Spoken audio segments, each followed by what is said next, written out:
4 hours of Spa. My name is Ryan Marine. Joe Osborne will be along shortly. What a beautiful grid of cars we have down on the starting grid. The crowd is here. They have assembled, and so has this grid of teams and drivers. What a season it has been to this point. Plenty of drama, and totally shook things up as well over the course of 60 minutes of racing last night. Unique circumstances, Joe, to go racing into the night. That's not something that many of these drivers get a chance to do. A unique chance to do that one night ago. Ganel Longi standing down on the grid for a chance to speak with some of the drivers. Mackenzie starting from pole position today again. Yesterday you lost the win in the last laps or minutes of the race. It's time for revenge with Piana, who's just right next to you. Yeah, I think we're looking for redemption today for sure. Definitely could have got a better result yesterday, but things just didn't quite go our way. So yeah, looking to put it right today. Thanks. Have a good one. Thank you. Good to hear from Mackenzie as he gets ready to go. Plenty of drama, plenty of fireworks last night. The race was maybe slow to get into its rhythm, but we were rewarded with a great run to the checkered flag, Joe. Yeah, I think that's a fair assessment. And those fireworks were ignited really with Cresswell and Piana, wasn't it, at the last corner? And Piana did get a penalty for it. So Cresswell feeling aggrieved. That was a podium that was robbed from him potentially last night.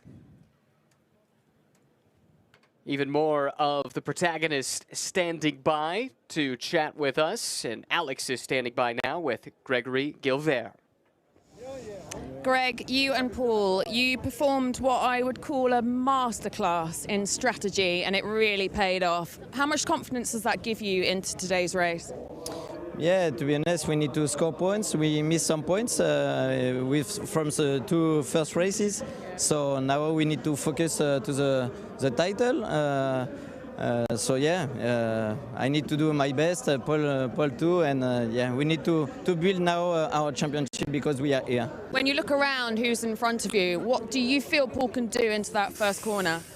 Yeah, it's something always special. La Source, the corner of La Source, you know, you are maximum pace, maybe 180 kilometers, and from 60k. So always something happens. So you need. We are in a good place for it. It's really good. So yeah, Paul did a really good quali. So yeah, I think nothing will happen. Elbows one, keep out of mischief, right? Thank you, thank you, thank you. Big day for them in the points, as he alluded to. Championship leaders, Benjamin Lariche and Robert Cansani, extended their points lead, finishing second. But second and third in the points in that class had troubles yesterday. Marco Signoretti and Eric Evans, as well as John Duran and Adrian David, had some mishaps yesterday. So that opens things up. And as we approach the halfway mark in the season, everyone's keeping an eye on those point standings. Yeah, definitely. And both of those cars had damage as well. So those teams would have had late nights last night repairing the Mustang and the Supra, respectively. It was a late night to begin with, just with the nature of the schedule. Well, we talked a little bit about some of the drama in race number one. We heard from one end of the spectrum. Let's go to the other. Gabriele Piana with Ganel.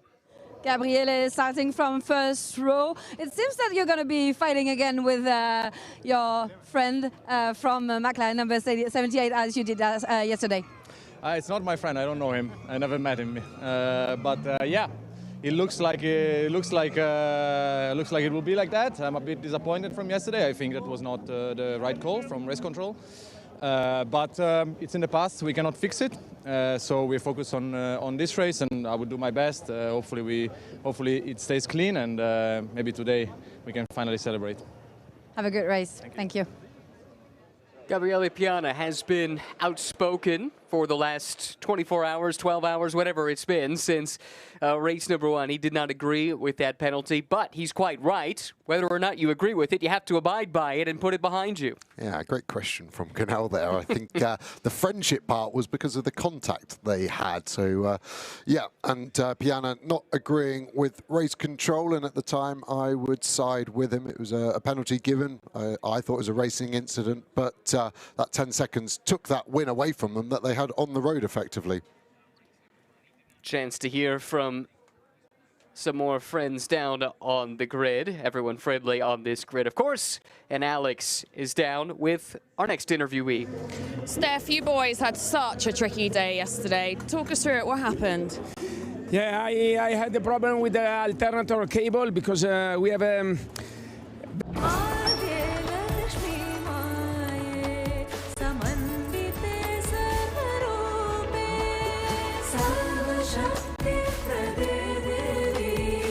Tanvika Collection. Malabar Gold and Diamonds. And I lost completely the power as soon as I arrived at the first corner. I shift down and I lost completely power, the steering, everything, and I just tried to put the car outside because I had 40 cars in the back of me, and yeah, I got really scared, but I was able to go down outside and nobody crashed into me, and so now we solved the problem. We protected the cables, and in this moment I think it is okay. Oh my word, fingers crossed then. All right, well, fingers crossed that today is a better day for you guys. Thank you. Bye. Stefano D'Aste, Lotus PB Racing, Kari shares with Alberto Nasca, will roll off in the 5th starting position. How about that piece of eye candy down on the grid? Gotta love that. Yeah, the Maserati MC Extrema. Track-only car, 62 of them made. The colours paying homage to the Vita for One MC12. That was such an iconic car around here as well. So lovely to see it. And Maserati really supporting all the SRO series with leading cars, safety cars, and medical cars here at the Spa 24, powered by CrowdStrike. Saw the car that it was based off of running in the historic events last year. It was my first chance to ever see one of those run in person. More importantly, to hear one of those run in person. And it makes an impact. Yeah, exactly. It's good to see in the modern world of automotive, there's still some outliers sticking to what we really want to see. And here, most importantly, perhaps, such a big part of the motorsport experience. Well, here at Spa, Joe, we need to talk about the track. It's as much of the story as the drivers and cars that will take to it. This place has so much history, so much challenge. Yes, the place has been altered somewhat in recent years, but the mystique of it remains. Yeah, it really is. I think if you were to ask drivers as a straw poll in Europe what their favourite track is, this is going to be mentioned 70 to 80% of the time, and the other 20-25% will be their local track. Spa is being built in the best part of the world for a racetrack. It goes up, it goes down. Every corner has a nuance to it. There isn't an easy corner, and there's plenty of overtaking alike, and 7 kilometers of it, so it's one of the longer laps we go to as well. Is there a section of the track that you particularly enjoyed in your driving days? All of it's fun, but Pouhon for me, turn 10, it falls away down the hill. It's a double left, so you can be a hero at the first apex and then mess up the second one. Vice versa, you can get both wrong. You sometimes get both right, not me personally, but I have seen it done. But yeah, and a high speed corner with many incidents. We saw 2 Porsches go off there in qualifying on exit. I have to say we're blessed with a lot of great racetracks in the States. Where I come from, Pirelli GT4 America, the American equivalent to this championship, goes to many of them, but there's no place quite like this one. This is tops of my list. Always a thrill to be here, and I can't imagine the thrill for the drivers who are set to take part in this, the second race of the weekend for GT4 European Series, powered by the RAFA Racing Club. And the cars start to roll away, which means now we are closing in on the start of this race, which at the conclusion means we will have reached the halfway mark in this 2025 season. Amazing to think that already nearly half the season is out the rearview mirror. And as ever with GT4 Racing, what a great mix of manufacturers on the grid. The buy-in from the OEMs has been outstanding over the years as GT4 has continued to grow, and when you have brands like McLaren and Porsche and BMW joined by the Ford Mustangs, of course, and so many others, that's one of the things that makes GT4 Racing so appealing. Yeah, 10 manufacturers represented across this 44-car grid. And here's how they'll line up. It's Mackenzie Cresswell on the pole position, silver class pole sitter as well, alongside Gabriele Piana. Those two made an acquaintance with one another a day ago. Callum Davies set to start in the 3rd spot next to Paul Petit in the team speed car Audi. Pedro Ibrahim for Brusan Automotive Motorsport, and Alberto Nasca, the pole sitter in the Pro-Am class, starts in the 6th spot. Hopefully they can stave off the mechanical issues in the Lotus. Marco Signoretti for the Ford Academy Motorsport team next to Ethan Chialdini, starting in row number 4. Then we get to the 5th row. Jan Duran, Matmut Evolution, the team Toyota Supra, the car. Benjamin Lassant for L'Espace Bienvenue will line up in the 5th row. Michael Haverens starting in the 11th spot. Hans Holmans starting in 12th. Into the 7th row, Clement Seller and Robert Consani for Team Speed Car in the 7th row of this grid. Thibaut Mojica and Max Kronberg will line up in the 8th position. Kronberg on the AM class pole. Then it's Joachim Bolting and Cindy Goudet starting in the 9th row. Bas Visser set to start in 19th. Joachim Valde starting in the 10th row, 20th position. Ruben Del Sartz, 21st. Zach Meekin rolling off 22nd. Then you find Alex Papadopoulos in the Mercedes starting 23rd next to Matt Travis, the American. Richard Wolff from Austria will start 25th. David Kuhlmann starting in 26th. Mark Kastelec and Nico Ferrarin in the 14th row. Pierre Livingstone and Mikel Laboda in row 15. All the way back to 31st is where you find Paolo Maloney, Matteo Numbla in the 16th row. Tobias Erdmann and Lucas Sugliano starting in the 17th row. Tudor Tudoraci and Jean-Mathieu Leandri in row 18. Row 19 to Alexander Von Trub and Mats Olsen. 20th row of this massive grid, Keith Gatehouse and Ajith Kumar. Back in row 21, you'll find Michael Brunhagen and Philippe Ptolemy. And finally, at the back of the field, Fabien Defoe starting by his lonesome in 43rd. What a grid it is. Hopefully we can get them through the first couple of turns cleanly this time, Joe, because once we got to green flag racing, we had plenty to talk about yesterday. Yeah, we really did. And watch out for that last place 27 Fabien Defoe car, because they were on the podium yesterday and they're only there because of an incident in qualifying as we go on board the #1 Mustang.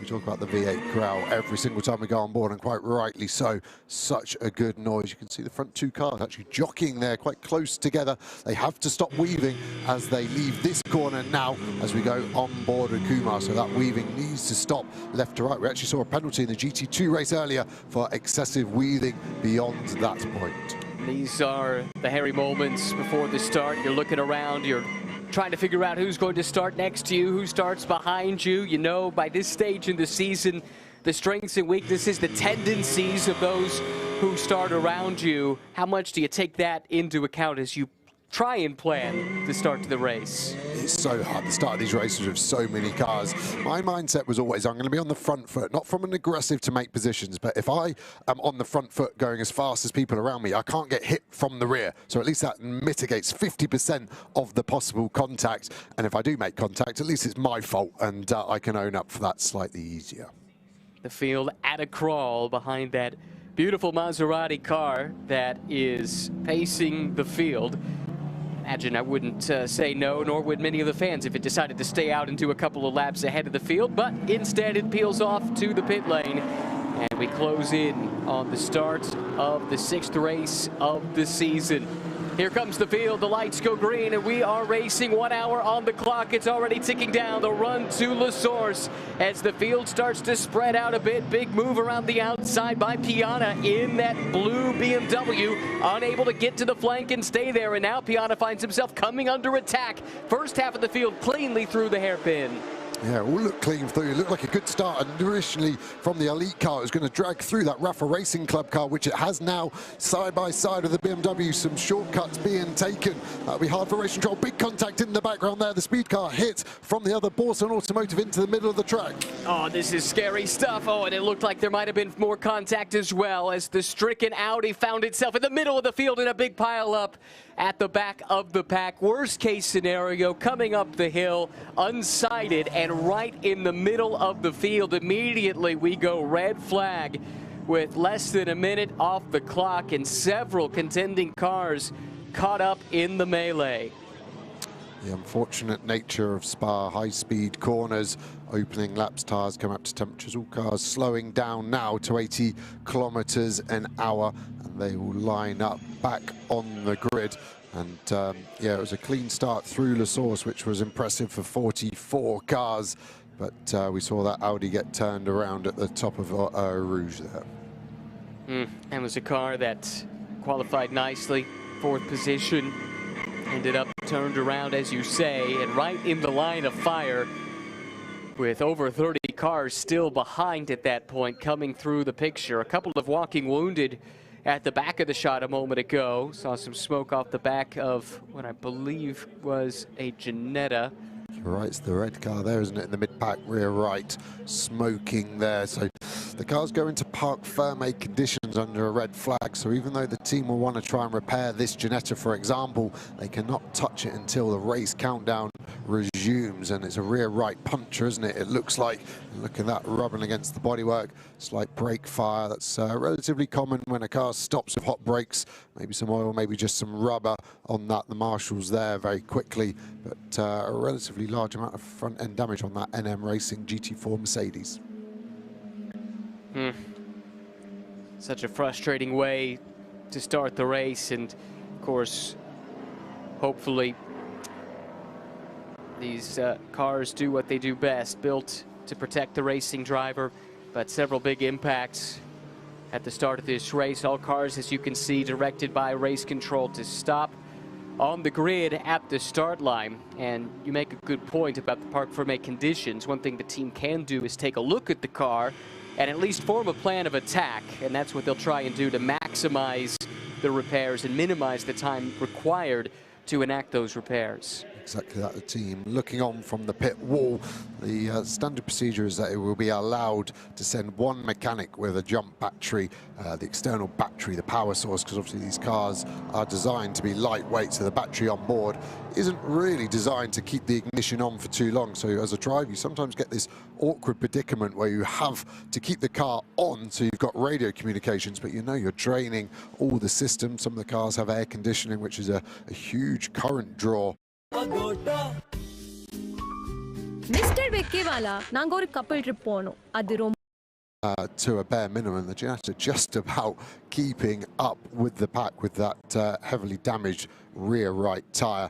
And luckily for him, the lower speed of this is allowing that car not to at least completely deconstruct it. And that car was deconstructed in race 1, hence the slightly quirky front colour on it. It doesn't match with the rest because the original one was rather destroyed in the side of the 61 Academy Mustang at turn 1 yesterday. Yeah, that was a big one for sure, and took out a couple of contending cars, not just in the race, but in the championship context as well. Cresswell, Piana, Davies, Lassen, Nasca, that is the top 5. Nasca leading in class, of course. But it's silver cars running 1 through 4. Cars creeping their way onto the grid, and this is where they will be stopped. Again, if you're just joining us, red flag incident coming up the hill from Eau Rouge to Radion on the opening lap of the race. Multiple cars involved in that incident. And that has brought out an immediate red flag. And we now wait for the safety crew to do what they do, track crew to do the cleanup as well. But this is so frustrating for a driver, right? You're in the car, you're all pumped up, you go through your ritual to be ready to race, and less than a few corners in, and it all comes to a screeching halt. Yep, exactly that. Because we hadn't reached the end of the first sector line, this is going to be a full re-grid. So any cars that have made spaces, annoyingly for them, will have to give them back. The front 4 all in similar position to where they started, so it's not going to affect them. But with such a large field, some guys that have had a good start, for example, will have to go back to their original starting positions. That is an interesting Yeah, interesting tweak to the regulations, of course, with the fact that we didn't get the racing lap completed. But yeah, frustrating moments here. Beautiful blue skies overhead, good crowd on hand. They too were here anticipating the start of this race, and now we all have to sit and wait and hope for a resumption of this before the clock ticks out. 53 minutes, 35 seconds, of course, still on the timer. Since we have a moment, maybe we look ahead to what's to come a little bit later on today with the CrowdStrike 24 Hours of Spa. 74 cars set to take the start. A super competitive Super Pole that we saw yesterday. Great session there. And we could talk more about that in a moment. But right now, it sounds like Luke Ibanez is standing by with Alex. Let's get a chance to hear from the Spaniard now, down with Alex. Luke, you have vast amounts of experience, and the GT4 is turning out to be a very packed and very competitive grid. What's key to nailing the GT4 series? Well, the GT4 series is an amazing championship because we have a lot of fast drivers, official and unofficial brands drivers, and it's important to be on the top of this championship because it's the next step GT3, and we know everybody what is the level of GT3, and we are always there in the top spots, and we are batting with the victory. Last race in Zandvoort, we were batting there both races. Here we have a bit bad luck on qualifying, but we are there, and I think this championship is a good for experience and take experience for GT3. How special is it to race at Spa? Spa is difficult, but if you manage to do a good quali and then good setup on the race with safe setup, you can manage to win the race easy. Look, yesterday BMW looked super fast, and we always did. 5 years ago we won it in Wet, and we are there. It's Spa is always different. Is it one of your top three or your top? Top three, yeah. Top three. What's top then? Top Misano.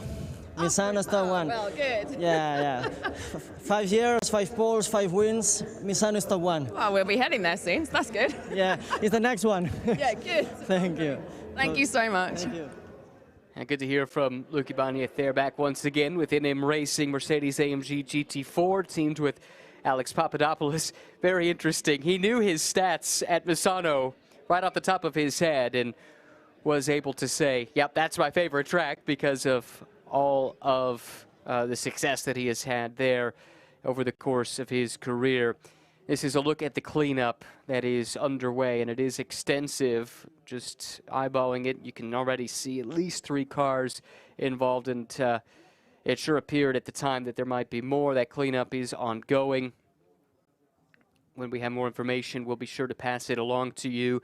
Drivers are, it appears, getting out of their cars, and that will be a welcome relief here under these red flag conditions to get out of the hot cockpit, which is just soaking up the sun here in the Belgian countryside. Yeah, exactly. I think we have 6 cars at the top of Eau Rouge, and here at Spa, obviously a Formula One standard circuit, the medical centre, second to none, and I do know that from personal experience, so everyone will be in the best possible hands. 2 of the drivers talking on the grid there as Kumar and Dufay. They've actually raced together, both based out in the Middle East, and the drivers tend to then just get into their sort of fraternity groups, I guess you would say in your language, Ryan. Sure. They will pass some notes. How is their car feeling, and how are you feeling about the restart? And then the more sort of pro-orientated drivers will tend to just go around by themselves and just keep themselves to themselves, because it's difficult as a driver when you're side to side, toe to toe with another driver that's a friend, and then when we take the restart, you've got to be pushing them up to the wall. It's sometimes hard to have that twofold split personality, shall we say. Yeah, that is a difficult balance to strike, especially in the world of sports car racing, where it is not uncommon to be friendly with your competitors. Back down to the grid with Guinel. Ricardo Van Daan driving the number 17 BMW together with Benjamin Lessen, driving at home here this weekend in Spa-Francorchamps. Talk to us about yesterday, since you ended up quite good. Yeah, yesterday we started far back, so it's easier to make your front all the way to the front. But yeah, we finished 6th, so that was all okay. And today Ben started 10th, and he's already in P5, so it should be okay. But I really worry about all drivers. I hope all drivers is okay. Cars we can replace, but drivers we can't replace. So I hope everything is okay. Starting from 5th row today, you just said that you're now back to P4. You can fight for the podium in the silver class and even the overall top 3. We can always fight for the podium. It's Les Pas Bienvenue with the BMW. So together with my teammate, who only lives 1 hour away from here, from Spa, so he knows where to go. But we always have an opportunity to go to the podium. Did you count on the times you came here racing at Spa-Francorchamps? Oh, I've been racing for more than 20 years in GT4, so I stopped counting, so I don't know. What about entering the CrowdStrike 24 Hours of Spa in the coming years? Who knows? Yeah, hopefully André Grammatico can get hold of one GT3 and maybe we'll do it in the future. Hopefully. Thank you. Merci.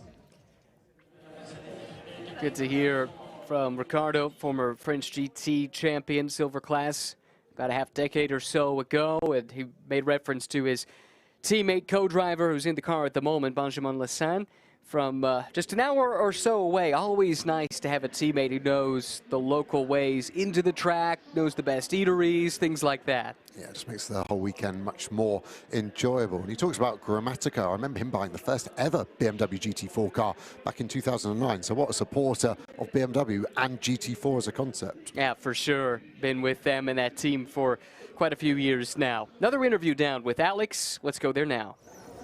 Thought I'd have a quick chat to the TikTok, Instagram superstar, Mr. YouTube. Oh yeah, get that in there. Right, yesterday you didn't even manage to get in the car. Have you fixed the issue? Yeah, we fixed it. What, with like gaffer and some ice packs? How did you fix it? I don't know, that's a mechanic stuff, but it seems like a cable went on fire, so a short circuit, and then luckily there was no kaboom, it was just and then the car stopped, luckily. And luckily it was the best cable to fix. Now we fixed, the car works, I survived the Eau Rouge, and that's the most important thing. And now I'm in a good position, yeah. I mean, the unlucky thing is that Spa is not an easy track, so you need to practice, and I didn't practice enough. Yesterday I didn't drive, so I'm doing my best. I just follow the cars in front of me, and I try to keep their pace and bring the car to Stefano, and then Stefano knows what to do. So I love that. How many times have you raced here then? I just did once a 20-minute session with 500 Abarth in 2013. And then I rolled over in the second session, so I went back home and I didn't race. So yeah, that's my experience in Spa. And I can guarantee you that a GT4 is much faster than a 500 in here. And how special is it to be driving here? What's the track like from your perspective? I mean, honestly, I think this is the best track in the world. Every time they ask me about my favorite track, I say Spa. I'm so sad that it's not going to be every year in Formula One, because coming here, I realized that as a driver, this is a step higher, okay? So you race in Paul Ricard, you race in Zandvoort, you immediately get used to the track. Yeah. Here, it takes 2 or 3 days. Yeah. There are some corners like the Eau Rouge and Blanchimont, which going to the limit there, it means risking the car, and it's probably the hardest corners that I ever experienced. What's the mindset approach when you're leading up to a race like this? Because it's not just about the physical demand, is it? The mental approach, it must be quite different to some of the other tracks. I mean, I'm used to race now. I did many races now in Italy, and about the physical, you know, I gained 10 kilos, so I'm holding my belly now. But you know, after that, I become violet because I'm not breathing to look in shape. But you know, I'm too heavy right now. But yeah, like that. This is my friend. The cameraman is tapping his rather fruity belly. Luckily, we have the BOP that balances also the weight of the driver. So I said, okay, I can eat some more tiramisu. And, you know, about the physical, there is no problem. The mental, there is no problem. The problem is just surviving the Eau Rouge. And what is it like surviving with Stefano D'Aste? Because I've known him for a very long time. He's quite a character, quite a feisty Italian, isn't he? You seem like a great pairing. You know what? Yesterday, after the incident, as soon as he came back to the pit lane, the first thing he did, he was turning on the grill to grill some meat and prepare their dinner. That's how he I don't know the English word for the, he was frustrated, and so he decided to cook.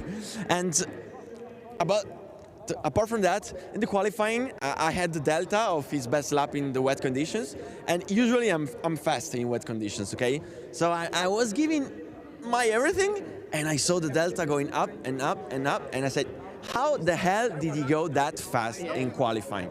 That's insane. And that's why I say that this track is so selective, because if you're a pro racing driver with big experience, you see it in Spa, in wet condition especially. It was, that's an incredible school for me. But the good thing about the two of us as teammates is that, mostly he's a teacher for me, but in some things I'm also a teacher for him, because I train on the simulator, and I invited him to my house and teaching something that he doesn't have the simulator, so you can tweak some things for real life, and that's very important to have two drivers with two different skill sets, because you can learn from each other. And Steph, we're talking about you, not to you. Much to his dismay, I'm sure. I need to get in the car, back on track. Oh, really? Okay. Good stuff. Thank you, Alberto. Bye-bye. See me on the television. Yeah, make sure you follow his YouTube and all that. Yeah, YouTube is apparently what we need to stress. Really good stuff from both Alex and Ganel. Thank you for doing the yeoman's work as we are under red flag conditions here at Spa-Francorchamps. Incident on the first lap, as you can see, just up the hill at the exit of Raidillon, where the incident occurred. We believe somewhere around 6 cars were involved, but the drivers of the remaining cars have been called to their race cars, Joe, and it would appear from this shot all the way down at the end of the Kemmel Straight that the cleanup might be coming to an end. Yep, we're getting ready for a restart procedure still in Parc Fermé, hence why that Pirelli tyre looks like that. You can see some contact probably on the rear right, just behind the tyre, has caused that puncture. So the teams here have the problem at the end of the race weekend in this race. What's their freshest tyre they can put on? They haven't got time to go and get a fresh tyre, new tyre from Pirelli and use one of their Joker cards. So they're just going to have to bolt on a tyre that's probably at an end of a race stint. So that's going to be difficult there. We can see one of the clean-up tractors just trying to get rid of some of the debris off the outside of the last corner, maybe heading up to the top of Eau Rouge to help clean up all the cement dust that's had to be put down on the fluid at the top there. Now that tyre can't be changed out there on the grid, presumably. It can, as soon as the Parc Fermé is lifted, they will allow that. And okay. I did see a team member there with an air bottle where they can obviously plug it in, lift the car up, and just wheel a tyre straight over there. Some drivers still not got the message, have they, that they need to get back in the cars. You can see the front end of the grid seem to have been communicated better. You can see NASCAR actually getting in the passenger side of the Lotus there, where some of these tail end drivers still haven't got the message that the restart is imminent. And we haven't got anything on race control. We will get a full countdown as we see Cindy and Joachim Bolton, isn't it, there in deep discussion. Well, good to know that they can get that tire changed on effectively what is the grid, because they were called there. They weren't allowed to come into the pit lane, and you wouldn't want to send that car limping around on a cut-down tire. So that is certainly good news for the CMR team as we continue to wait for official confirmation of when this race will resume. One thing I haven't brought up yet is the fact, and we heard it a little bit from Alberto in his interview just a moment ago, the fact that the conditions were quite challenging, damp in qualifying means the grid is a little bit mixed up. We saw that in race one, that cars that were exceptionally fast in the wet maybe weren't quite as potent in the dry, and vice versa. And of course, the grid for both races was set in that relatively damp time of qualifying. So we could have an instances of some comers and goers given the pace disparity of teams and drivers and cars, wet to dry. Yeah, it's a very fair comment, and these cars very different in wet conditions. Drivers very different in wet conditions. So you can actually see that Borson Automotive BMW now on the right side. That's us getting ready for a full restart. Well, while some of the drivers are getting suited up, we have a couple others we can still speak to. Adrien David is standing by. Adrien David, yesterday was a tough. Jan, have a good start, a clean race, not like yesterday. And hopefully we can fight for the podium in the overall race. I think we have the pace for it. How much you like this Spa-Francorchamps racetrack? It's always something special. Yes, I've been racing here in single-seater for many years, and being here in GT for my first season with the team is very nice. And especially with the Toyota, because we have a good combo with corner and top speed, so should be fine for the race. Have a good one. Thank you. 2019 French Formula 4 champion Adrien David spent a number of years in the Alpine Driver Academy before turning his focus to sports car racing, some LMP3 on the resume, some GT4 on the resume, and teamed up here with Jan Duran, of course, TGR Team Matmut Evolution. Toyota GR Supra is the platform. Yeah, you can see the amount of quick dry that's been put down there, can't you? It's covering the whole circuit. That's going to be what's causing us to stop going racing at the moment, is how they're going to have to try and sweep some of that away, because the car's going so quick over that. It's going to be difficult for the drivers to have any visibility. Yes, we've got tractors here with big blowers on the back, but maybe the best solution would be to do a few laps underneath the safety car, let all the race cars pick it up and blow it away. And apologies, Ryan, if you've mentioned it, but I personally missed it that the number 11 BMW of Ibrahim actually came into the pits at the end of that lap. So assume there was a problem with that car, and it wasn't him not following the race director's notes there, but he's also been noted for causing a collision. So possible damage, I would say, on that 11 car. That's the car that started up towards the front. And I believe it was one of those blue BMWs from that team that was certainly side by side in the moment of the start of the accident. The report is that one driver has been taken to the medical center, everyone else checked and released. This is a look back at how this incident unfolded. This is really the start of the race, the rundown into the source, but I think it's the second blue BMW that's going to be in the middle of this fray, with Abraham, who you mentioned, is in the pit lane. Let's keep an eye on this moment here coming up the hill, Joe. Yeah, so that second blue BMW is trying to get round the Audi, isn't he? We were looking to the front, and then just watch that green Audi.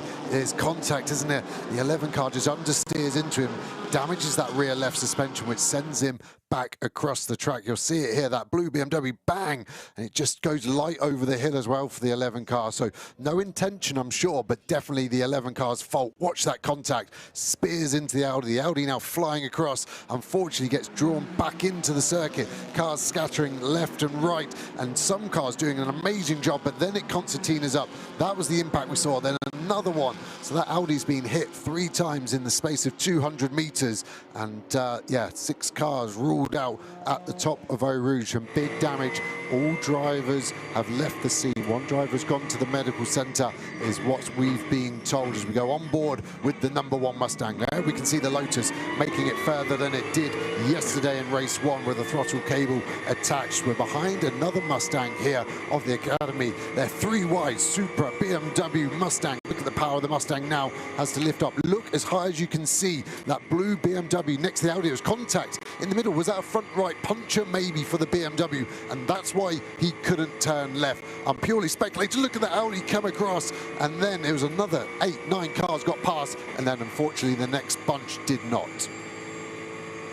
Difficult circumstance, of course, because not only is it unsighted coming up the hill, but it's also maybe the narrowest part of the track, and if a car gets bounced back into the path, as we saw there with the Audi, the consequences tend to look a lot like that. But as we've said, 5 of the 6 drivers involved have been checked and cleared. 1 driver taken for further evaluation. That is the update that we have at the moment. Cleanup still underway. At least 1 more car to clear, it would appear, off on the right side, unless that's maybe that was a circuit vehicle. But we are getting closer, as once again drivers were told to start putting helmets back on after taking a few moments out of the car. And now, you have to refocus yourself on the task at hand, especially for those that drove through the melee. They saw that. They experienced it. Now they have to put it out of their minds as it's time to go back to work. Yeah, and again, drivers have different mentalities, and this can be a big difference between pro and AMs. As a pro, I'd always kind of look at that incident. If I'd seen it, I go, well, I avoided it the first time, it can't be any worse the second time, and you put it to the back of your mind. Whereas an AM, well, you're doing this for fun. It's a slightly different proposition. And it looks like we've got Eau Rouge Beach at the top there. I've generally never seen the quantity of quick dry put down across the whole circuit. That's going to be kicking up a lot of dust. We saw some of it on the exit of La Source yesterday after support race. And this is the team pleading to try and get the tyre change. But at the moment, we have no indication of Parc Fermé being open. So at the moment, they're going to have to take the restart as is and box at the end of the lap to do a tyre change, which seems harsh, but if they're not going to over Parc Fermé because we're under tight time constrictions, that is the only option. Well, this is where I confess my ignorance, but I do wonder what the penalty would have been to come into pit lane and not follow the orders to go out on the grid just to make sure you could get that change taken care of. But anyway, we'll have to let that one get sorted out. Couple of drivers standing by with Alex now. Let's get to the bottom of the crash. Boy.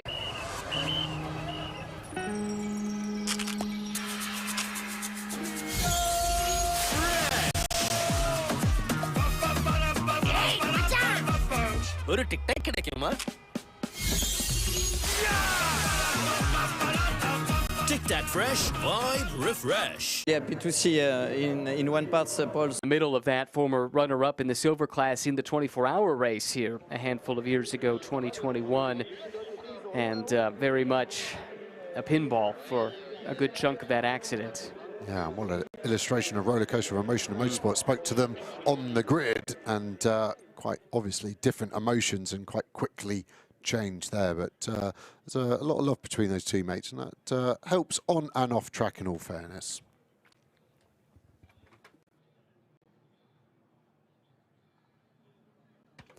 A chance to look back on race number 1 yesterday. So we saw race 1, didn't we, fire into the darkness, and as they came into turn number 1, it was actually the Hendrick Still Porsche from the second row that would get the lead. Eventually we saw contact further back, the Ginetta of Modica going into the side of Eric Evans in that Mustang. We then had an Audi R8 arrive on the scene with another BMW, and that gave quite a lot of damage to the rear left of that Audi, and that forced us into a full course yellow, then safety car procedure to get that Audi out. Ajith Kumar here had a good view of what happened at turn number 1 and did well to avoid the contact. Had to go through a lot of debris and a lot of cars and managed to carry on without any damage to his AV Racing Porsche. There you can see that Audi trying to get going. The front of that BMW heavily damaged, and that retired at the bottom of the hill. That was the cause. The Ginetta of Modica got back to the pits, and that's why it's got a red bonnet on this morning. Here was Henry David going off in the background of Piff Path. Speculation, front right damage there. A championship contender scoring 0 points, getting stuck in the gravel and forcing another full course yellow into safety car. Pit stops starting, the number 1 Mustang coming in as the Audi powered past to take the position of the Elite Motorsport. And there we see the Busan automotive car of Piana making spaces. They pitted early and did a good undercut on a lot of the field. Here we have that number 8 Audi that was so dominant in yesterday's race, and it took the victory. But it wasn't easy down the back of the field. We saw lots of contact, and here we saw Piana doing his trademark outside move. First of all on the Audi, second of all on the Elite McLaren. This one didn't go so much to plan and attracted a 10-second penalty for Piana at the end of the race. Last lap, last corner, the Piana move done again. This was for the win on the road, but the 10-second penalty inherited the win. Back to that number 8 Audi R8 from Speed Car Racing. It was a great race into the night, and it feels like just yesterday we were racing as we get ready for race number 2 this morning here at Spa-Francorchamps. Appreciate that, Joe. Yeah, everyone waiting for this race to resume. And a chance to hear from a couple more drivers. Josh Radigan standing by with Gunnell down pit side. Josh, we just had a look back on what happened yesterday during race 1. Can you take us through that race that was surely a bit frustrating for you guys? I mean, yeah, we didn't get obviously the most ideal start, obviously into P2. Obviously, we just kept it there pretty much for the whole race, fine with the Audi and the Porsche. And then obviously on the last sort of few laps, Mackenzie obviously got touched and it was a bit unlucky, but we come back stronger for today, hopefully. Today is a new day, starting again from pole position, leading the race, but there's everything to be started again. Yeah, it's always played for at the minute. Obviously, it's a big accident. Luckily, everyone's okay, I think. So, touch wood, we get a good start again, and we'll see what we can do. What about this beautiful racetrack of Spa-Francorchamps with the McLaren? Yeah, it's obviously it's a tricky track. Obviously, we don't have the straight line speed like some of the other people do, which is where we obviously lose the time. But through the corners, we get it back, and obviously McLaren is perfect here, I reckon. So. Thanks a lot, Josh. No worries. Have a good one. It has been a really stout package so far, not just in GT4 trim, but we should note, of course, it is a McLaren on the overall pole for the 78th running of the CrowdStrike 24 Hours of Spa coming up later today and, of course, into tomorrow as well. But, yeah, it's been a good package for McLaren, whether you're talking about the Artura or the 720S. Both look awfully stout, and we've had McLaren Trophy racing here as well. Yep, and the elite car that's on pole position, it's had 4 pole positions in a row here at Spa for GT4, and I used to race the old 570 here as well, and that was a force to be reckoned with as well. So the McLaren's always going well at Spa, that carbon fibre chassis, the stiffness of that, the V8 turbo in the old 570 and the 720, and the V6 turbo in the Artura, very well suited to this proper driver's circuit. As you can see, the cleanup continues up at the top of the hill. That's effectively right at pit exit as well.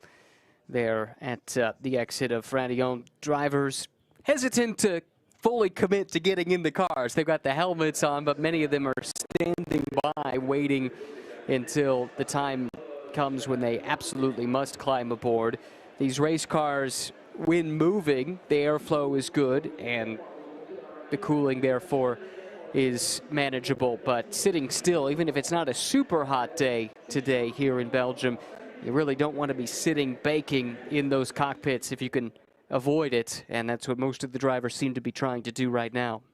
Yeah, exactly, and that's the hard bit is, would you wear a woolly hat on a sunny day like this? No. Do you want to wear a full face helmet? Definitely not then. Do you want to wear a balaclava under that? Ideally not. Okay, you are. And then the fireproofs. They're much, much thicker now. The latest regulations from the FIA, the 2018 Spec 1, is so much thicker than the previous one. Romain Grosjean's shunt at Bahrain in F1 really prompted that. And as a driver, they feel, honestly, 3 to 4 times thicker. They're not breathable. So any fresh air you can get over your body is really at a premium. So that's why we're seeing them wait until the last possible moment to get back in the car. And there is the Marshal's doing an amazing job of clearing off some of that dust, so when these cars do fire over it, hopefully their visibility is not compromised too much. Yeah, the Marshals are many times the unsung heroes, but when things go sideways, they come to the fore.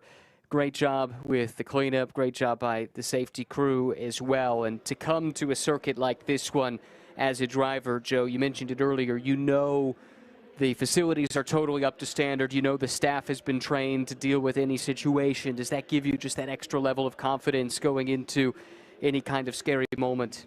Maybe if you were clever as a driver and thinking about it, but maybe with hindsight now, of course, and you know you're in a world-class operation. We've seen that so much this weekend.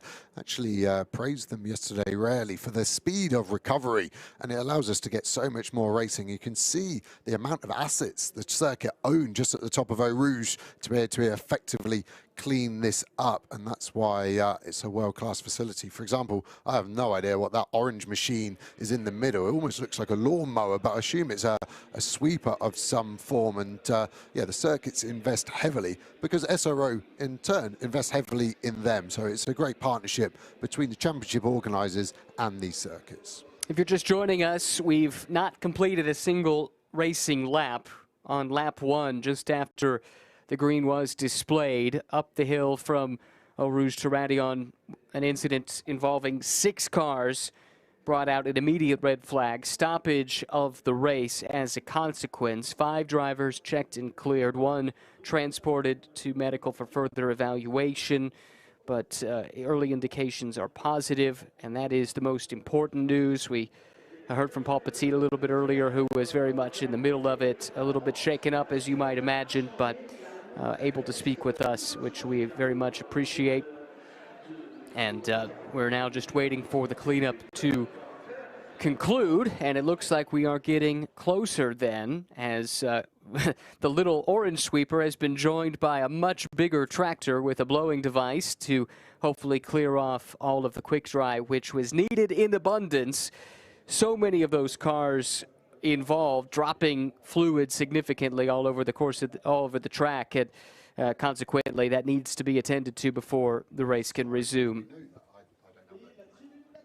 Look there at the Hardy race fans, who have found what appeared to me to be a rather precarious perch overlooking the track. This track is wonderful to walk around, and you could find some unique vantage points, like up on the rocks. Why not do a little rock climbing while you're at the racetrack? And looks like it's nice and in the shade as well. Comfortable spot to watch from. Nice high perch. Looking down onto the racing surface. And that is one of the great things about coming here. Fans get a little game of Uno in. You can walk around, if not the entire circuit, then most of it. I've never done the full loop, but I've come around quite a bit. And it is a wonderful place to watch. So many great vantage points around this track. Do we have some information about how close we might be to a restart? Yeah, 5 minutes before restart. Parc Fermé open. So those teams getting to work now, so that Ginetta will get a new rear tyre as well, obviously. And yeah, the restart is the procedure. So expect in 5 minutes to go from the 10-minute countdown to the 5. That can be sped up, and we still go through the process, so it'll be 10 minutes, but it might not be a 5-minute gap between the 10-minute board and the 5-minute board. The team there just checking with their trusty right foot that there's no damage, maybe just trying to push away some of the heat shielding off the exhaust that runs through the side sill of that Ginetta to make sure it's all clear. And it's definitely a used tyre going on, isn't it? It's actually got quite a lot of marbles and stones on it, because I assume they weren't expecting to use that tyre again. A couple of cars we got glimpses of that are sporting some battle scars, having made it through not entirely unscathed. The multi-car incident that brought the red flag out in the first place a moment ago saw JSB Competition's car with a little bit of damage at the right front that they were working on. I think the Papadopoulos Mercedes in one of the replays we saw might have caught just a little bit of the Audi and might have sustained a little bit of damage there as well. So this will be a crucial time for these teams to look over the cars, enact any repairs that are deemed necessary, make sure there's clearance, as you can see there, between the fender and the tire. This is that Ginetta that we've been chronicling for the better part of 10 minutes now. It's always hard as a mechanic, a team there. He doesn't want to draw attention to this damage in case the scrutineer's looking and goes, no, no, no, you're not racing that. At Kalyan Jewelers, get flat 50% off on value edition. Conditions apply. The brake disc itself, and are they taken off the left front as well? We might get a view here what they're looking at. It looks like to me they're trying to adjust the track arm there, so maybe there's been contact and it's knocked the toe out, and they're just going to try and wing this and try and work out how to get the alignment correct on that front axle. The driver would have said, I've got a bit of right hand down, and the team would normally put this on a perfectly level patch, get the strings, get the lasers out and make sure that is millimeter perfect. But force majeure is forcing them into some proper work in the trenches. That's the CMR, Michael Simpson, Ethan Gialdani entry that was undergoing those repairs. Think about the pressure these crews are under to get this done in a relatively short window of time. Yeah, we talked about assets. The race will be resumed in 2 minutes. We will restart on the original grid behind safety car. Which is what we expected. We're talking about assets. There's not a better asset in motorsport than tape, and the second one was cable ties, zip ties. They were there as well, so that's your motorsport meme for the day. If you can't fix it with those two items, then you might as well go home. And again, this is suspension damage. There's a comically sized wrench there dropped on the floor, and they're just trying to get these cars to the end. And we're still not fully sure on a race time, but these cars potentially in even more of a sprint battle, I think, than the 1 hour race we were forecast for. In the event these repairs are not done in time, what would the repercussions be? So it will be a drive-through penalty for working on the car after the 3-minute board. So we'll be counting down, and actually I can see another air bottle being rushed to a car on the grid. And do you remember that Formula One race where Max Verstappen went off on the outlap to Hungaroring? And the audio, if you've got 10 minutes, listen to it. It's amazing. The Red Bull sort of crew chief talking to the team about procedure. Can we get it done? And this will go all the way down motorsport. They'll know what they can fit. The mechanic will get asked from the engineer, very annoyingly, how long does this take? As long as it takes. And then the job will be done. But they are now evaporating into seconds left to get that job done. Now, the amazing thing to me always is the speed with which, under any circumstances, no matter the weather, no matter how tired they are, the speed with which a racing mechanic can enact a repair that it would seemingly take days for my mechanic down the road to be able to do on my car. They could get it done in minutes. Amazing how slow you can do something when you're on $100 an hour, right? You think that's the cause of it, do you? No, you might be onto something. Well, in any event, you also have to say the racing crew members are a special breed and deserve to be commended, especially if you think about some of these crews that are taking part in the CrowdStrike 24 Hours of Spa. Some of them, this will be their third 24-hour race in consecutive weeks. And you think about the fatigue. Just as a fan at home trying to watch a 24-hour race, think about what it takes to service one of these cars and then to do that 3 straight weeks. And, of course, it's not just the race either. Whether we're talking about Le Mans or the Nürburgring or Spa, it's a long build-up as well to the race itself, which can be just as exhausting as the 24 hours of competition. Well, good news is the cars are rolling once again after a lengthy stoppage. What remains to be seen is just how much of this race remains to be run. The clock has disappeared from my screen in terms of the countdown, so with any luck, it looks like, okay, I now know where to look. Thank you, Joe. Under 17 minutes on the clock, which means we have lost well over half of this race, going on 3/4 of this race to that incident on the first lap. And I know we've got other events still to come on the schedule before the 24-hour race later on today, so I'm not entirely sure what the stewards have at their disposal in terms of trying to perhaps put a little time back on the clock. Victim of our own success, aren't we? We've got such a busy schedule here. Of course, the headline is the 24 hours, but we have multiple support races, GT4, GT2, McLaren Trophy, Lamborghini Super Trofeo. We've got parade laps, we've got hot laps, we've got fan activation. One of the fan activations last night were the crowd getting on the track and able to sign the curb up through Eau Rouge there. So it isn't just watching cars go around in circles here at Spa. Now, it is a festival. We've got the music, if you didn't mention that as well, overnight. That's become a big part of this event in recent years. And there's no surprise, there's no mystery as to why this event continues to grow year on year. The on-track offering gets better and better. The off-track offering improves as well. It's a great festival for those who love cars, who love motorsport. And if you've not been, I wholeheartedly recommend you've put this at the very top of your bucket list. And beer. Well, there is that too. Interesting to see Gabriella Duke over there ready in a helmet, because she's probably not 100% aware of what's going on there. We see race control there. They have been working above and beyond already before the 24-hour, getting this race back underway, making sure all drivers, cars are recovered properly as well. So kudos to everyone in race control there. Yes, well done to them. Well done to the marshals and the emergency safety team here at the track. And thanks as well to you, the fans, whether you're watching trackside or watching from home. Thanks for sticking with us through a lengthy red flag. Because we are already down under 15 minutes to go, that means for these starting drivers, it's going to be, well, really for everybody, but especially the starting drivers, I suspect, a very short race with Pit stops imminent after the resumption of the race to get that driver change taken care of.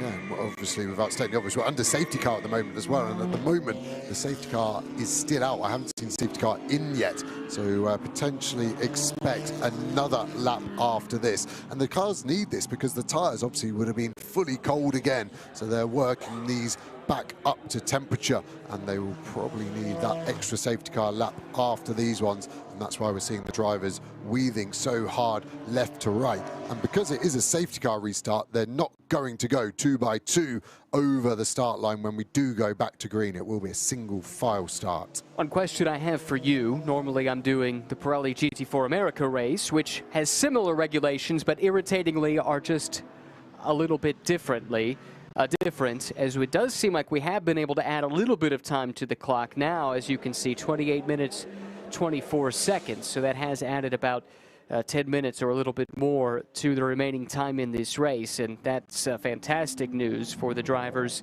But my question to you, with the regulations here, are pits closed here under the safety car? You couldn't do your pit stop under these conditions, correct? Yes, exactly. So it keeps it fair for everyone, as we do see that Ginetta pit. So the damage they tried to fix obviously is not, and they've decided they're probably going to have to either try and spend some more time on it and catch the safety car up or retire that car. But we've effectively got a 30-minute sprint race, so it's normally a 60-minute, so everything is being halved. So these drivers now know that they can go max attack, no looking after the tires, no looking after the brakes.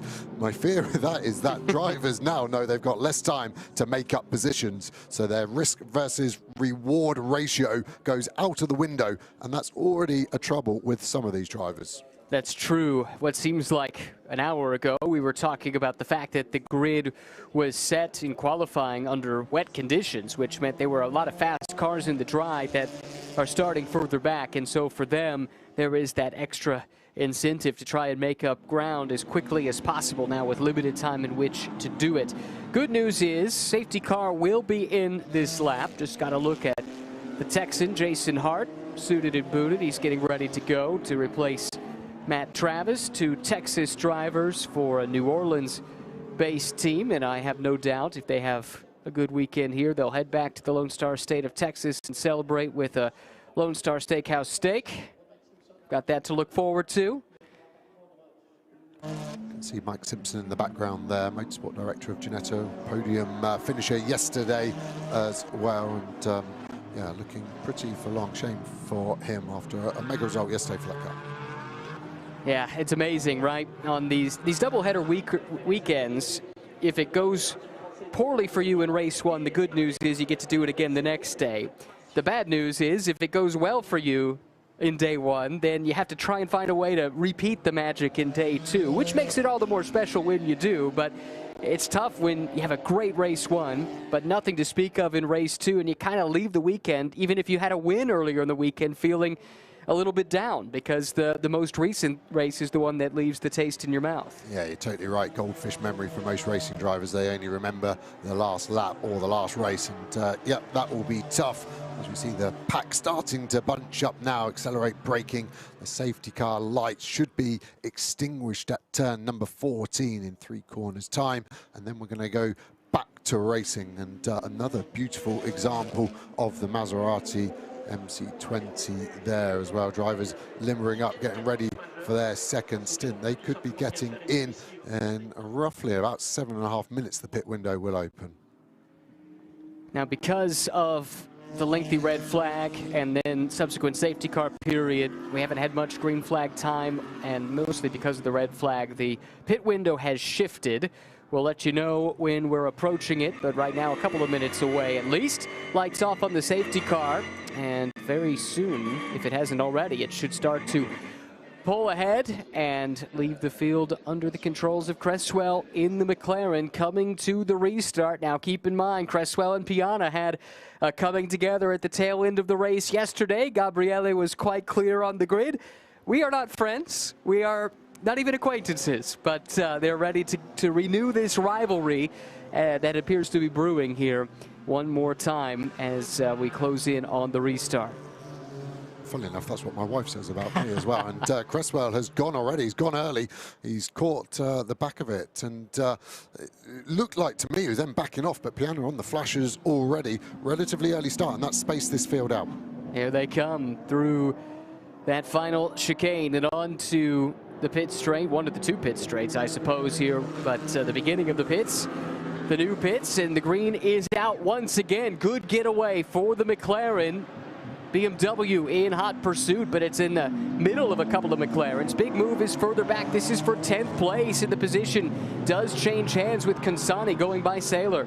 As we see that Toyota Supra in the gravel again, that was the car the DNF yesterday, trying to squeeze the one Mustang there, cuts him off well, survives another day, but no momentum as we go on board with that Mustang. We saw it get cut off through Eau Rouge, struggles with the corner speed, getting a bit of dirty air off the Supra, but now the Mustang can start to stretch its legs down this long Kemmel Straight. I love to hear that V8 roar. This is where it roars its loudest in the run down the Kemmel Straight. Actually, though, looking a bit vulnerable for the moment there. Had to go up slightly on the defensive, able to hold on to the position. Nice to see the field cleanly through the first couple of turns. This is the first time through this part of the track at speed here in this race with 23 minutes to go. Looking bolting under attack there from Cindy Goodyear, I think, and just survived, but cars dirting all over the place, and we're hearing the car 10 Ginetta has retired, so shame for them. Like we said, at the moment Piano sticking with Cresswell, pulling away from the third place McLaren of Callum Davis. Yeah, unfortunate news for the CMR team. You saw them doing the best that they could under the circumstances, trying to enact some repairs before the race resumed, but unable to get it done. Now we check in on the leaders in the Pro-Am Cup. That Lotus doing a nice job once again here. The pace has been strong this weekend. They had that issue with some wiring that went up in flames yesterday. That was a setback for them. Maybe this shorter race is a bit to that car's liking. They can just push here since the resumption of the events. Yeah, we can see the battle here going on with that number one Mustang that was having to fend at the Kemmel. Like you said, Kasani all over the back of him. So that Mustang actually not really got much pace, considering it was trying to get past that Supra that's 10 lengths in front of it now. We've seen this Audi so strong in a straight line. This is a proper drag race as they hurtle into Blanchimont now. Consani, the man on the move here on this lap, cracked the top 10 with his pass of Sailor a little bit earlier on. Now around the Supra as well, and sizing up for 8th place, the Ford Mustang. Here's a move with BMW and McLaren. We saw this in this corner just one day ago, but this time they emerge on the other side. These kids are too respectful. They both did the opposite to what they did yesterday. Piana backed out and Cresswell gave him a car width on the apex, but now it's an awkwardness. If that happens again, what do? They've done version 1 where they hit each other, they've done version 2 where they were too polite. Version 3, sorry, is going to be somewhere in the middle then. Battle is on here as the Mustang looks like it did drop the spot in that fight. Consani now up to 8th place. Haveren's in the Mustang now under attack from Homeland in the Toyota Supra. This is for positions 9 and 10. Back half of the top 10 overall. Good little battle pack starting to form behind the Mustang. As we see the cars stream through, it's easy to forget how big this field is. Even with 6 cars lost, we've still got 38 racing as Piana again tries the outside, this time into Lecombe. It looks like the BMW's got the pace. He's got the overrun here on the exit of Lecombe. Great move. Cresswell gives him the space. Is he going to try and cut back down the hill into Brussels? Outstanding move there to get to the lead from Piana. Does it cleanly this time. Cresswell sizing him up for a counterattack, but really has no recourse. Has to settle back in.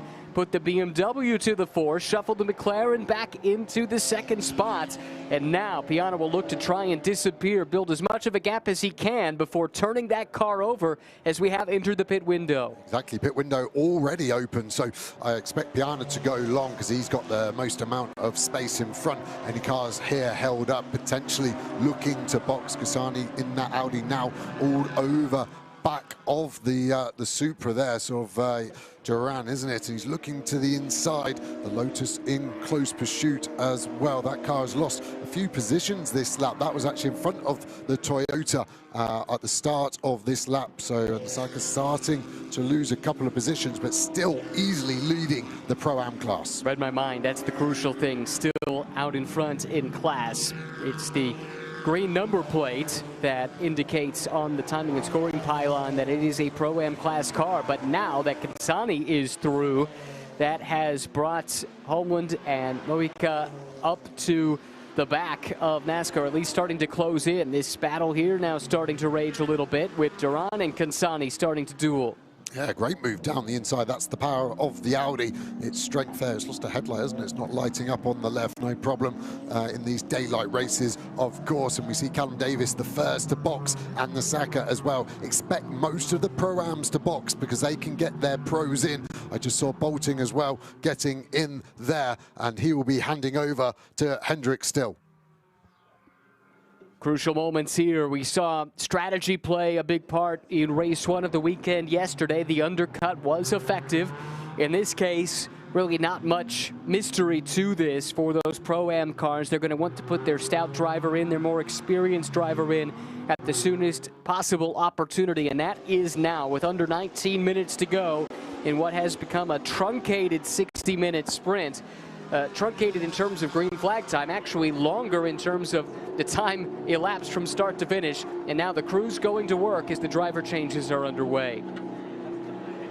Remember, there's a minimum pit stop time here of 121 seconds. They can go 1 second under one time a weekend. They have to use their joker. A few teams used it yesterday, but not many. Off the top of my head, I'd say only 5. So most teams keep it for this second race if needed. And proportionally worth more, isn't it? In a shorter race, of course, you can do a bigger undercut with that. So expect some teams to go under the minimum pit stop time, but as long as it's not greater than a second, they're A-OK. And this pit lane's so long here, 996 meters when we combine both of them, 71 seconds just driving through that pit lane at 50 Ks. Has to feel like an eternity coming down this pit lane. It's as long as any pit lane I can think of. Yeah, it gives you enough time to spot old mechanics of other teams and give them a nice gesture out the window. Speaking from experience? Yeah, I don't have many friends.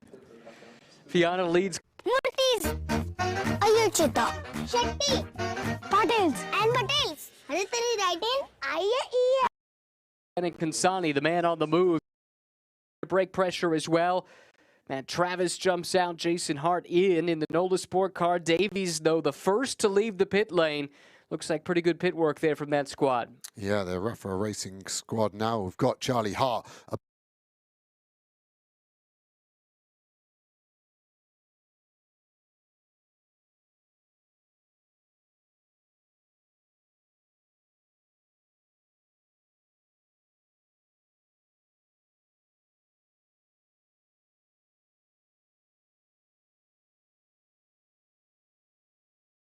Brake pressure as well.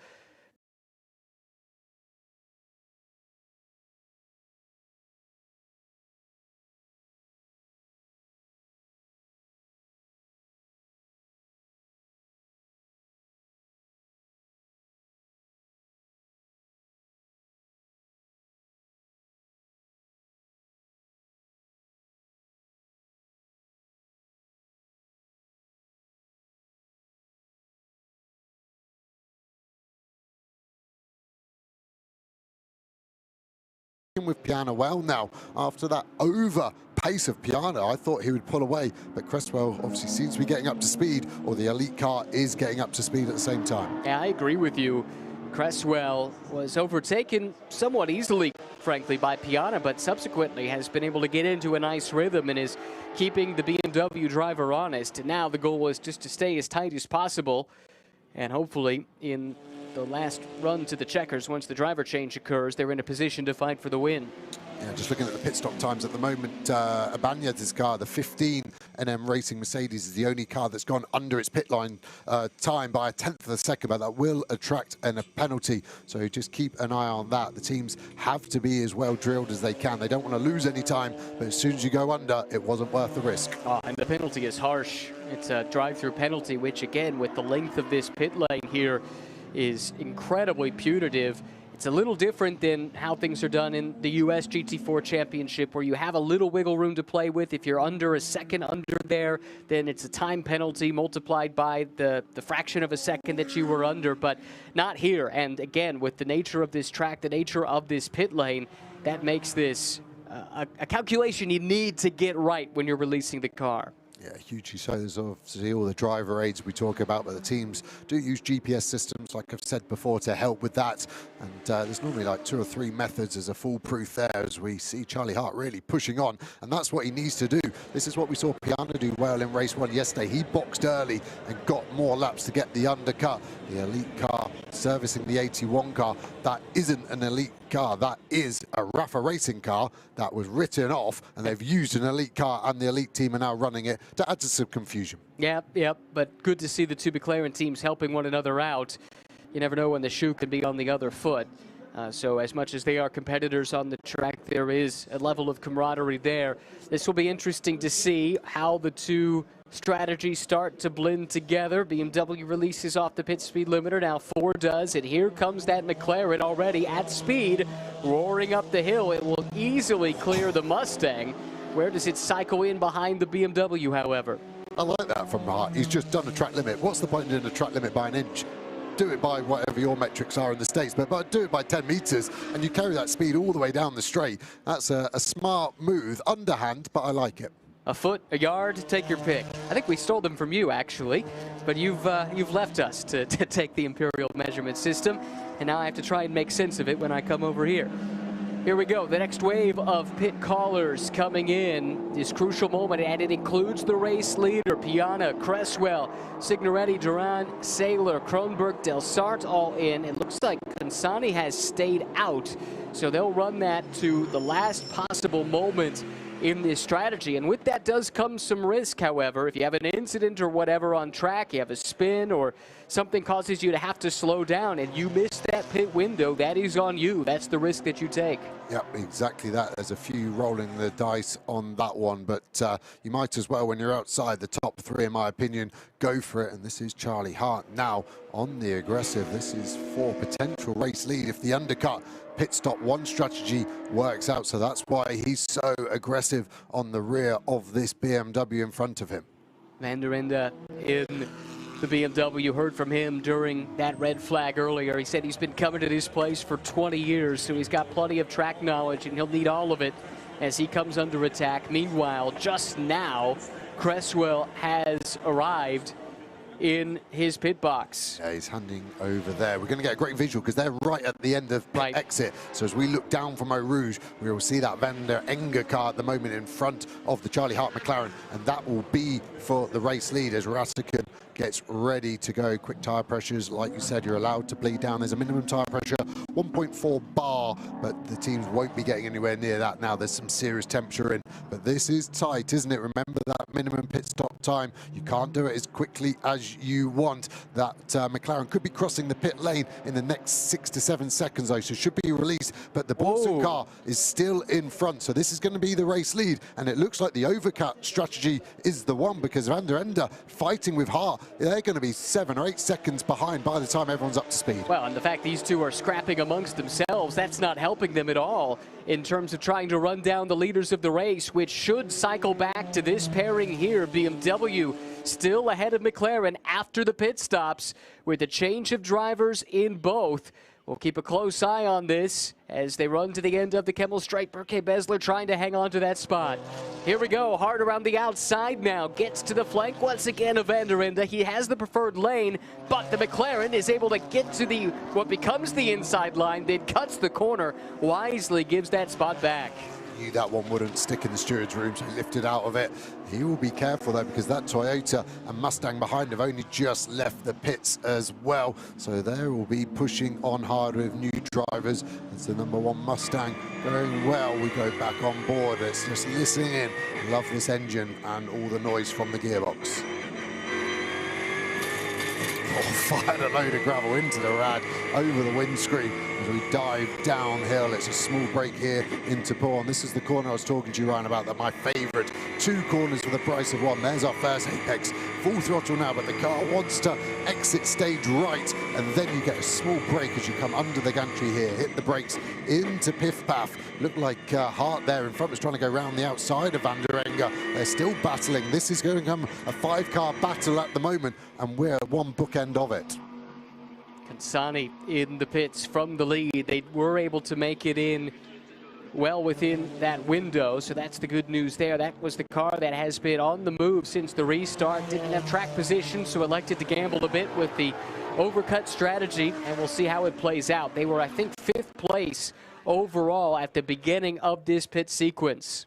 Yeah, I'm getting a penalty for pit lane speed in the car 317. Haven't seen anything for that. Abanya, the car 12th overall at the moment. His pit stop was too short on my calculation, as we see this Audi getting back up to speed shortly once it gets to the end of the line. And it looks like the McLaren of Rattigan now slightly faster than the BMW, now being driven by Bessler. Let's see where they get alongside this. They're only at the apex of La Source. I think Cassani doing that extra lap has really pumped one in there. His in-lap, sometimes hard to calculate, but the teams know it, and it has swung the other way. It shows you how slow 50 kilometers an hour is versus 240. Well, that call wasn't enough to vault them into the lead, but remember, they were about 5th at the beginning of this cycle, so it would appear that Cassani staying out as long as he did at least gives him a chance to fight for a step on the podium.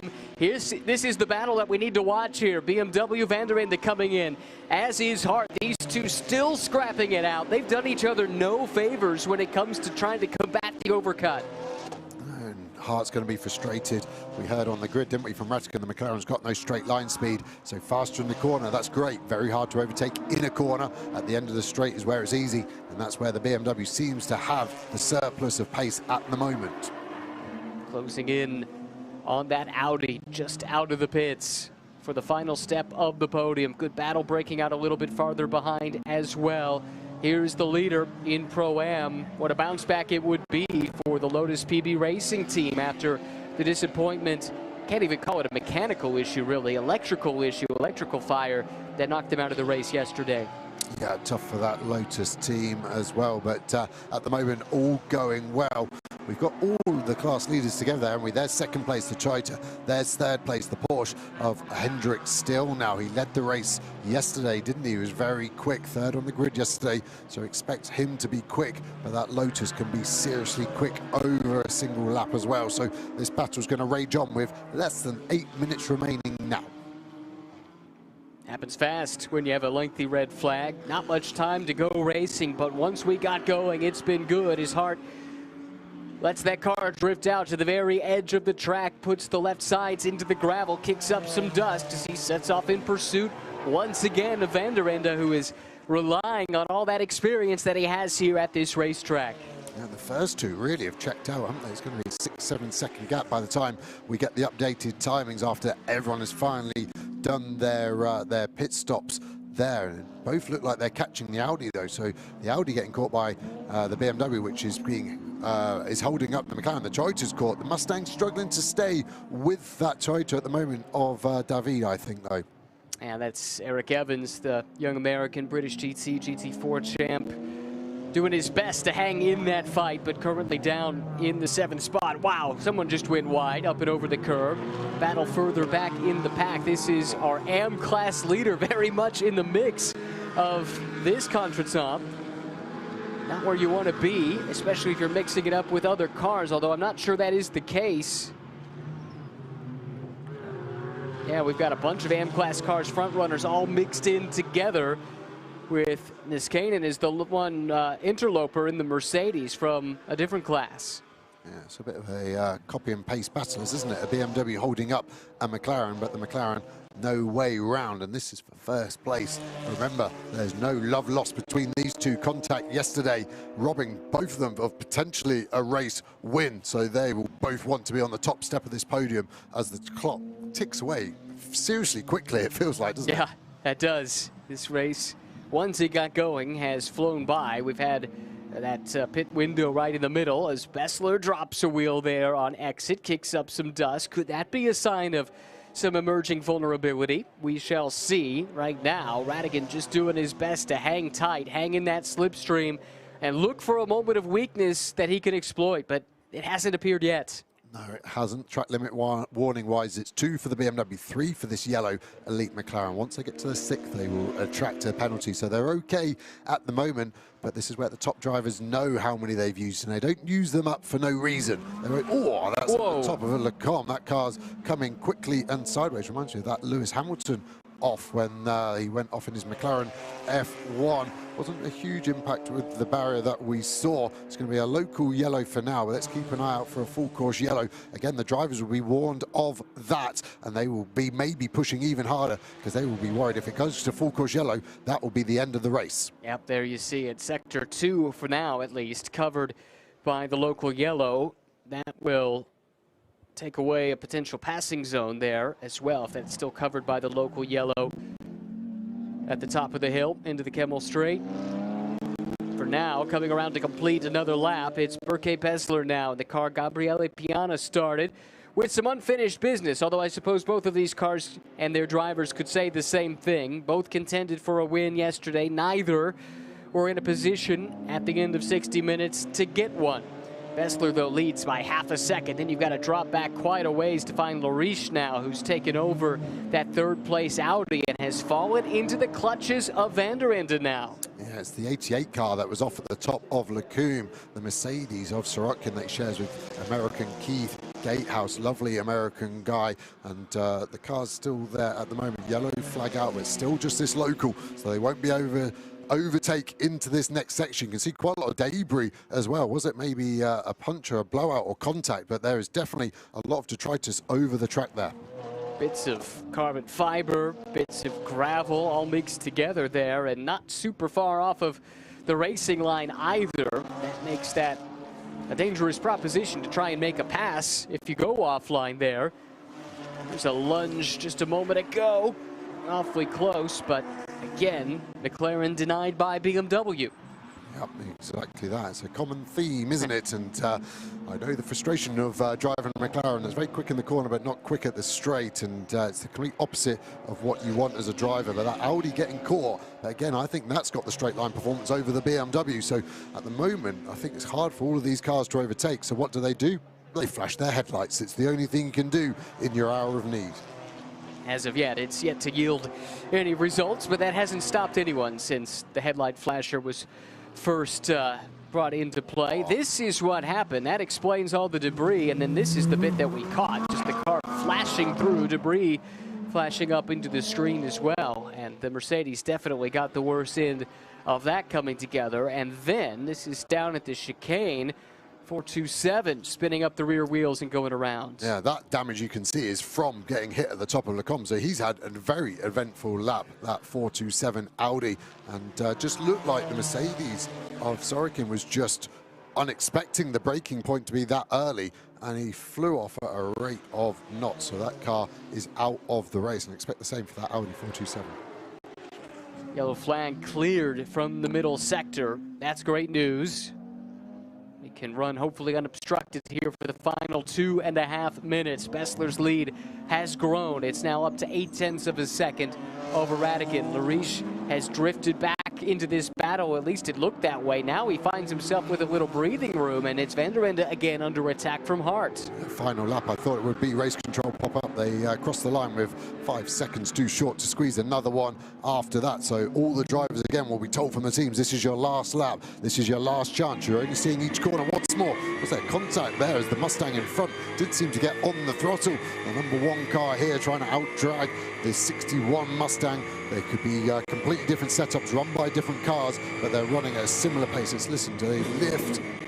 Slight lift as they go through the right, then through the left, and now down the Kemmel Straight. Big slipstream being afforded, but the Mustang in front pulling away from the Academy Motorsport. Yeah, this is bragging rights from the Ford camp up for grabs. Battle for 7th and 8th overall. Evans has the spot, Van Springle trying to take it away. Here on the final lap, again, you see these two leaders pushing their cars to the absolute limit. Radigan kicking up a little bit of dust, dropping back over the last few laps, but trying to build up a little bit of momentum here to make one last lunge here on the final lap. Doesn't look like he's got it to me personally, not to be negative and defeatist, but he did his best sector 1 on that last lap and actually gained 3.5 tenths on Bessler, but then threw it away with that mistake on the exit of Lecombe. Here we go to the Audi BMW battle, swerving, trying to catch the eye, distract the car in front. Which way is this going to finish? How desperate are they to try and get the last podium position away from Benjamin Lariche? Lariche has it again. Clever pit work by that team. They went with the ultimate in the overcut strategy, going 1 lap longer than just about anybody else. Came very close to running afoul of the pit window, but got in the nick of time, and that helped to vault them up into this position, thanks in large part to some fantastic laps in clean air by Consani. Lariche now trying to finish it off, but he's got company in the form of Van der Ende in the BMW. Yeah, we saw Consani in the pits there looking tentative and nervous because the gap with that BMW is small. This is the best chance Van der Ende has got. He's going to be picking up the slipstream as we see the leaders come into the last break zone. Okay, Besler has been able to pull an advantage here on the final lap. Radigan in the pole-sitting car hasn't had anything to challenge the Turkish driver as the checkered flag waves. A yellow in the middle sector, but at the front of the field, it's Berke Besler bringing it home in the car started by Gabriele Piana. He takes the victory here in race 2 after the win eluded him a day ago. Radigan holds on for second, and Lariche will secure the final step of the overall podium as well. Battle still coming to the line, and we look for the winner in Pro-Am. And how about the Lotus team with Diaste taking it across the line to secure the victory after heartbreak yesterday? Zeros to heroes for the Lotus. Good job there as we pick up the AM class leader, the 30 car, dominant in this race. 6 positions clear of its next rival overall. Great job by the 30 Porsche team. Yeah, that's right. That's Blickler at the command right now, running a very stout 23rd overall, comes across the line to take the victory. Porsche in the M class in trouble for the 310, a silver class BMW entry. Sergio Nicolai in the gravel trap here on the final lap. Not what you want to see, and this is, I suspect, how it happened. Battling for position here in the minor places. 17th and 18th, 16th as well up for grabs. And boy, used up that Toyota Supra as well, didn't he?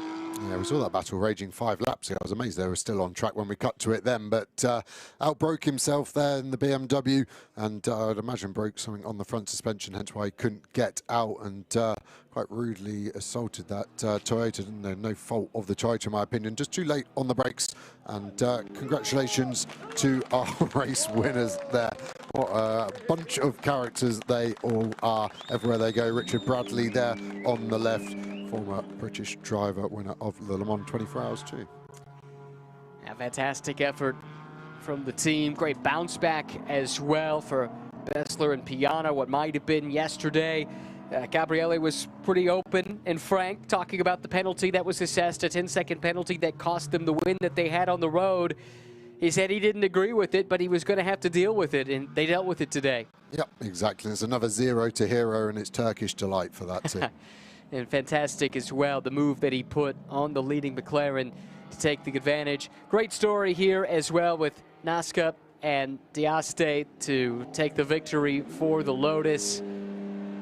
We heard Nasca talking about just how impressed he was with his experienced co-driver, the pace he was able to get out of that car, especially in the wet. And it should be said that the qualifying exploits of that group in the wet really set the table for this run here today. Congratulations to them. Big victory, not just for them, but as well for everyone at Lotus. A solid run, well inside the top 10 overall, too, for the winners in their class. Well, here's a look at the way the results shape up. Second race of the weekend, and with this, the season has reached its halfway point. Berke Besler, Gabriele Piana, winners by half a second over Radigan and Cresswell. Lariche and Consani in the 3rd spot, completing the silver class podium. Winners in Pro-Am, as mentioned. Congratulations, Lotus PB Racing, Diaste and Nasca, 9th overall, ahead of Scaris and Homeland, Still and Belting in the 11th overall finishing position, completing the podium in the Pro-Am Cup. Got to go down to 23rd overall, but it was a compelling and dominant victory in the class for Blickler and Kronberg. A couple of German drivers there in the German machinery with a substantial amount of time in hand over their nearest challengers in the AM class, right around 20 seconds all told, and several cars from other classes mixed in ahead as well. Further down the order, you run into those that have had some trouble here today. 6 cars in total eliminated on the spot in an incident up the hill for the first time on the first lap of the race. Several others ended up dropping out as well due to damage sustained in that accident that led to a lengthy red flag of nearly 45 minutes. Ultimately, a little bit of time was added back to the clock, and once we got to our green flag, as has been a trend here this weekend, the racing in GT4 European Series has been up to par. Just had to wait for it. Exactly. Good things come to those who wait. Talking of which, look at the celebrations there of Diasse getting out. He was over the moon as well. He runs that car. It's his team as well. So double, well, probably triple, an infinite amount more stress when you're a driver and a team owner running that Lotus. Yeah, you love to see it. That tells you what it means to get a win and to do it here at this track, and as well on the precipice of the big show coming up later today with a big crowd on hand to take it all in as well. This is a big moment for some of these teams and drivers. Yeah, the crowd building really well. We had just under 100,000 here race day last year, and it feels busier than that already this year. So it's great for these support races to be part of such a big weekend. And happy as well we could get this race in with no weather creeping in to the conversation.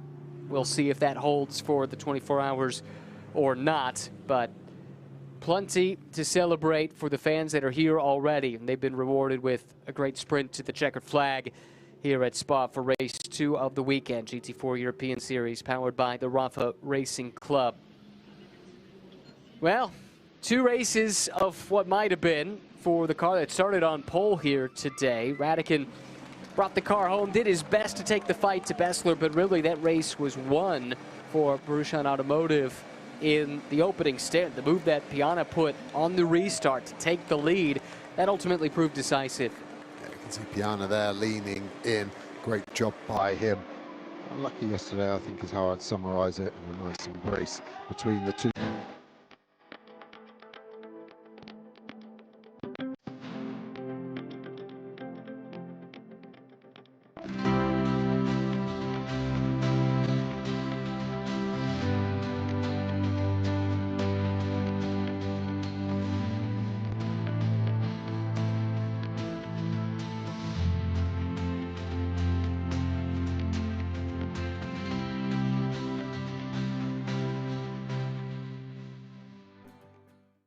That's exactly what you wanted. Yeah, absolutely. I think we did a really amazing job, and I have to say thank you very much to Alberto, because he did something of unbelievable in this track. It was very, very difficult all the weekend.